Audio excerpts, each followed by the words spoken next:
अथ श्री विश्वनाथाष्टकम्। गङ्गातरङ्गरमणीयजटाकलापं गौरी निरन्तरविभूषितवामभागम् नारायणाप्रियमनङ्गमदापहारं वाराणसीपुरपतिं भज विश्वनाथम्। वाचामगोचरमनेकगुणस्वरूपं वागीशविष्णुसुरसेवितपादपीठं वामेन विग्रहवरेण कलत्रवन्तं वाराणसीं पुरपतिं भज विश्वनाथम्। भूताधिपं भुजगभूषणभूषिताङ्गं व्याघ्राजिनाम्बरधरं जटिलं त्रिनेत्रं पाशाङ्कुशाभयवरप्रदशूलपाणिं वाराणसीं पुरपतिं भज विश्वनाथम्। सीतांशुशोभितकिरीटविराजमानं भालेक्षणानलविशोषितपञ्चबाणं नागाधिपारचितभासुककर्णपूरं वाराणसीं पुरपतिं भज विश्वनाथम्। पञ्चाननं दुरितमत्तमतङ्गजानां नागान्तकं धनुजपुङ्गवपन्नगानां दावानलं मरणशोकजराटवीनां वाराणसीं पुरपतिं भज विश्वनाथम्। तेजोमयं सगुणनिर्गुणमद्वितीयं मानन्दकन्दमपराजितमप्रमेयं नागात्मकं सकलनिष्कलमात्मरूपं वाराणसीं पुरपतिं भज विश्वनाथम्। रागादिदोषरहितं स्वजनानुरागं वैराग्यशान्तिनिलयं गिरिजासहायं माधुर्यधैर्यसुभगं गरलाविरामं वाराणसीं पुरपतिं भज विश्वनाथम्। आशां विहाय परिहृत्य परस्य निन्दां पापेरतिं च सुनिवार्य मनः समाधौ आदाय हितकमलमध्यगतं परेशं वाराणसीं पुरपतिं भज विश्वनाथम्। वाराणसीपुरपतेस्तवनं शिवस्य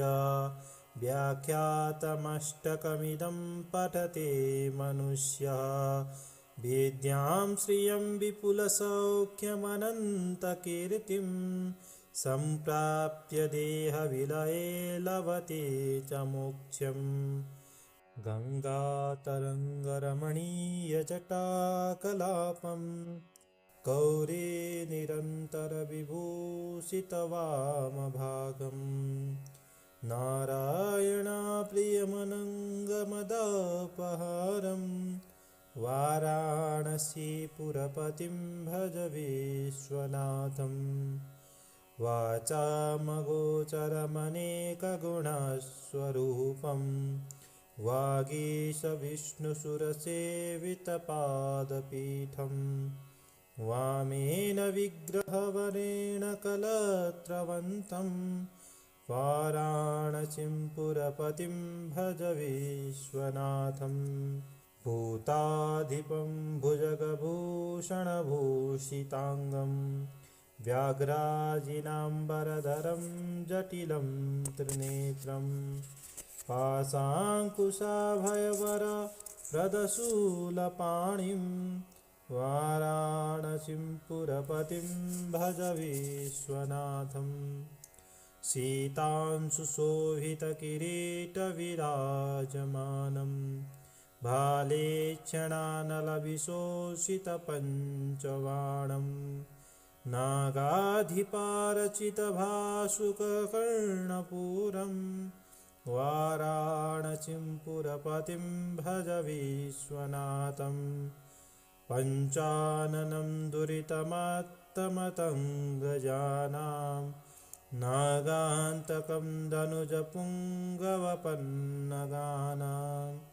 दावानलं मरणशोकजराटवीनां वाराणसीं पुरपतिं भज विश्वनाथम्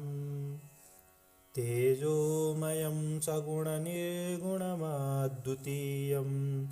मानन्दकन्दमपराजितमप्रमेयं नागात्मकं सकलनिष्कलमात्मरूपं वाराणसीं पुरपतिं भज विश्वनाथं रागादिदोषरहितं स्वजनानुरागं वैराग्यशान्तिनिलयं गिरिजासहायं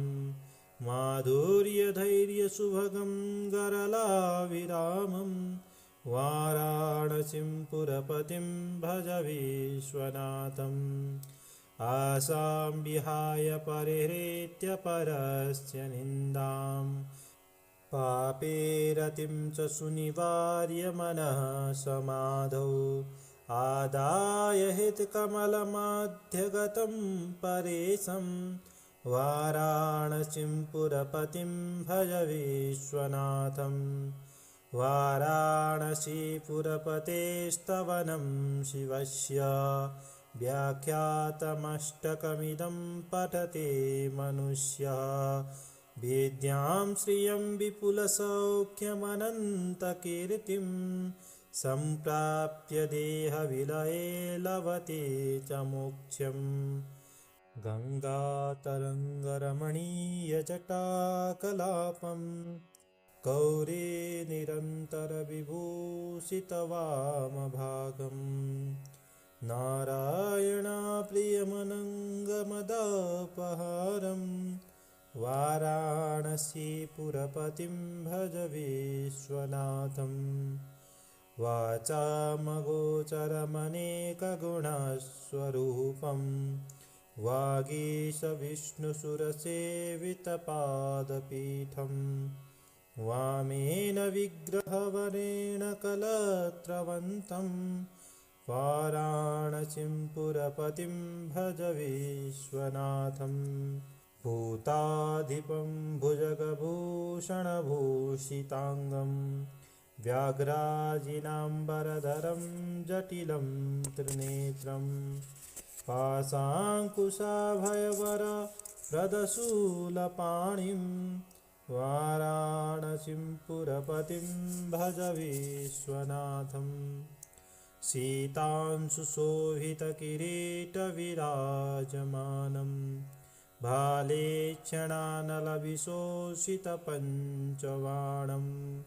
नागाधिपारचितभासुककर्णपूरं वाराणसीं पुरपतिं भज विश्वनाथं पञ्चाननं दुरितमत्तमतङ्गजानां नागान्तकं दनुजपुङ्गवपन्नगानां दावानलं मरणशोकजराटवीनां वाराणसीं पुरपतिं भज विश्वनाथम् तेजोमयं सगुणनिर्गुणमद्वितीयं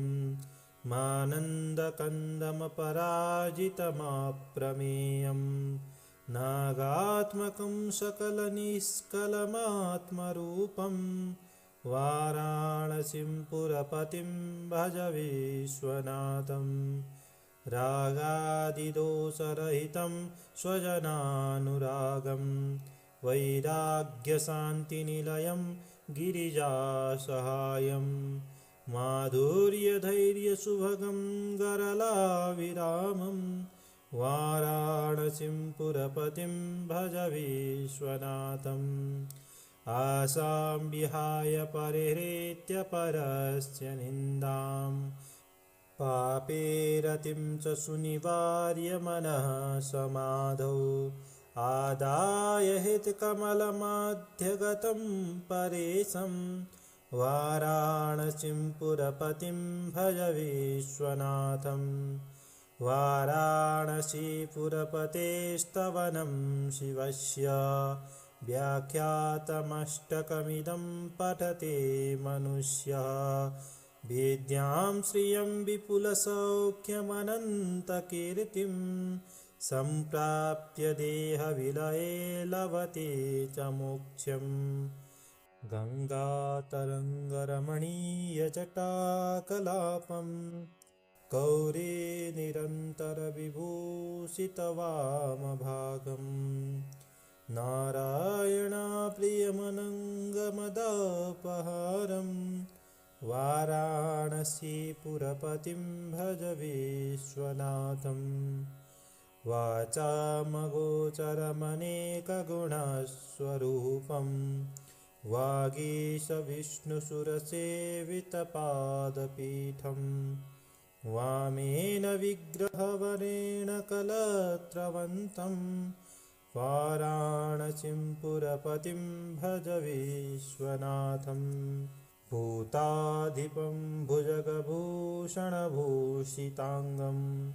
व्याघ्राजिनाम्बरधरं जटिलं त्रिनेत्रं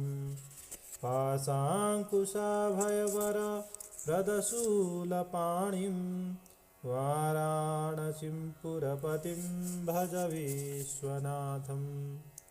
सीतांशुशोभितकिरीटविराजमानं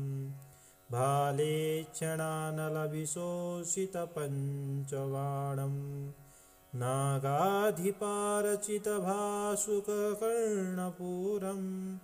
वाराणसीं पुरपतिं भज विश्वनाथं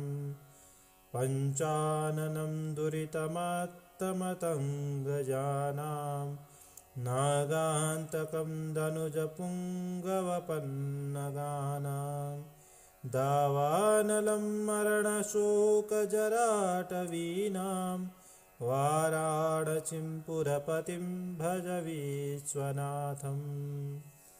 तेजोमयं सगुणनिर्गुणमद्वितीयं मानन्दकन्दमपराजितमप्रमेयं नागात्मकं सकलनिष्कलमात्मरूपं वाराणसीं पुरपतिं भज विश्वनाथं रागादिदोषरहितं स्वजनानुरागं वैराग्यशान्तिनिलयं गिरिजासहायं माधुर्यधैर्यसुभगं गरलाविरामं वाराणसीं पुरपतिं भज विश्वनाथम् आसां विहाय परिहृत्य परस्य निन्दां पापेरतिं च सुनिवार्य मनः समाधौ आदाय हितकमलमध्यगतं परेशं वाराणसीं पुरपतिं भज विश्वनाथं वाराणसीपुरपतेस्तवनं शिवस्य व्याख्यातमष्टकमिदं पठते मनुष्यः विद्यां श्रियं विपुलसौख्यमनन्तकीर्तिं सम्प्राप्य देहविलये लभते च मोक्षम् गङ्गातरङ्गरमणीयजटाकलापं गौरी निरन्तरविभूषितवामभागं नारायणाप्रियमनङ्गमदापहारं वाराणसीपुरपतिं भज विश्वनाथं वाचामगोचरमनेकगुणस्वरूपं वागीशविष्णुसुरसेवितपादपीठं वामेन विग्रहवरेण कलत्रवन्तं वाराणसीं पुरपतिं भज विश्वनाथं भूताधिपं भुजगभूषणभूषिताङ्गं व्याघ्राजिनाम्बरधरं जटिलं त्रिनेत्रं पाशाङ्कुशाभयवरप्रदशूलपाणिं प्रदशूलपाणिं वाराणसीं पुरपतिं भज विश्वनाथम् सीतांशुशोभितकिरीटविराजमानं भालेक्षणानलविशोषितपञ्चबाणं नागाधिपारचितभासुककर्णपूरं वाराणसीं पुरपतिं भज विश्वनाथम् पञ्चाननं दुरितमत्तमतङ्गजानां नागान्तकं दनुजपुङ्गवपन्नगानां दावानलं मरणशोकजराटवीनां वाराणसीं पुरपतिं भज विश्वनाथम् तेजोमयं सगुणनिर्गुणमद्वितीयं मानन्दकन्दमपराजितमप्रमेयं नागात्मकं सकलनिष्कलमात्मरूपं वाराणसीं पुरपतिं भज विश्वनाथम् रागादिदोषरहितं